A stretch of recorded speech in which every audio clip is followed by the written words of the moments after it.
Welcome to Bothy Threads, the home of happy stitching. In this video, we're going to look at how to stretch and frame your finished designs to show them off in the best possible way. Your finished stitching will always benefit from a wash. I use lukewarm water and a Delicate's hand wash. Just pop it in and swish it around a bit and leave it to soak for about 10 minutes. I have been known to leave them overnight and they haven't come to any harm. If you have a stubborn stain on your fabric, you can use a delicate stain remover, but I do this on the edge first just to check it's not going to damage it at all. So, when you finish washing it, you need to then rinse it in some clean lukewarm water and then hang it up to drip dry. When your stitching is dry and you've added any embellishments, you're ready to iron it. You need a clean ironing board with some padding and you pop your design face down on it. I like to use a steam iron and put it on a cotton setting. When you're ironing, concentrate on the areas around any stitching and do try and avoid any embellishments, especially sequins, as they don't like the heat of the iron. Now we're all ready to stretch our piece.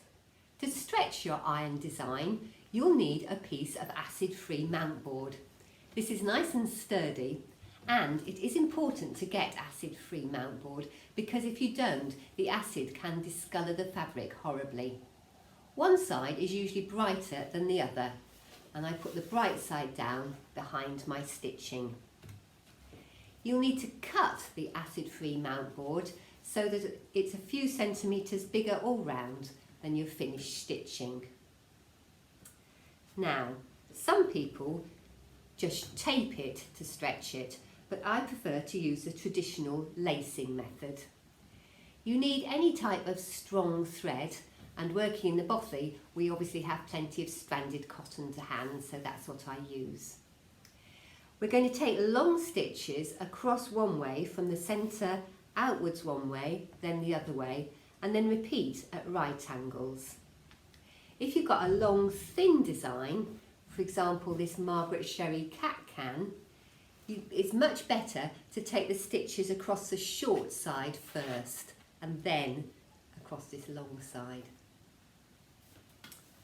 So we do need a rather long piece of thread, and as I say, we're just going to start at the middle here. Bring it through to the other side and keep on pulling.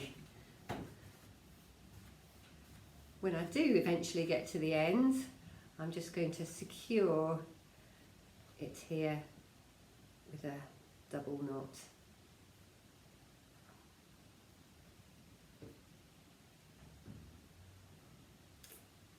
Then, working backwards and forwards, I'll work down to this end.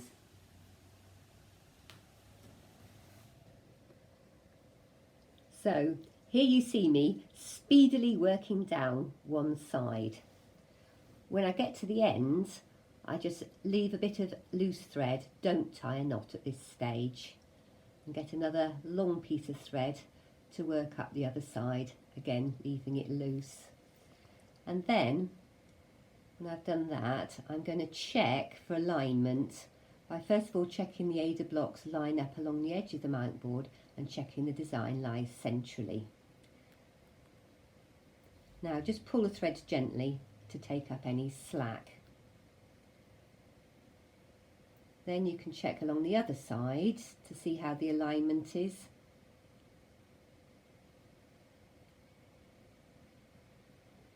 And then pull the threads a little bit more tightly and finish off with a knot when you're ready.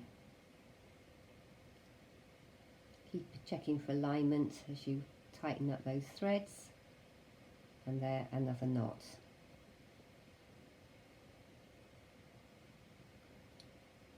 And then we're going to repeat the process with a set of thread running at right angles to this first set. We prefer not to use glass when we're framing our pictures, but we do like to protect the fabric in some way by using a spray. You can get these suitable for outdoor wear or for upholstery. Simply follow the instructions on the can. You may find your local framer is full of advice, or your high street store has everything you need. If you look online, you'll find a huge variety, and you can even get made-to-measure services. Let's take a look at some of the mounts and frames we've used.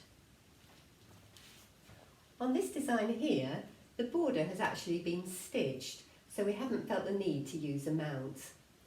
Here we've used these bold colours to complement this wedding sampler. The mount is actually a single mount. I love this intricate frame here that really sets off our love heart design.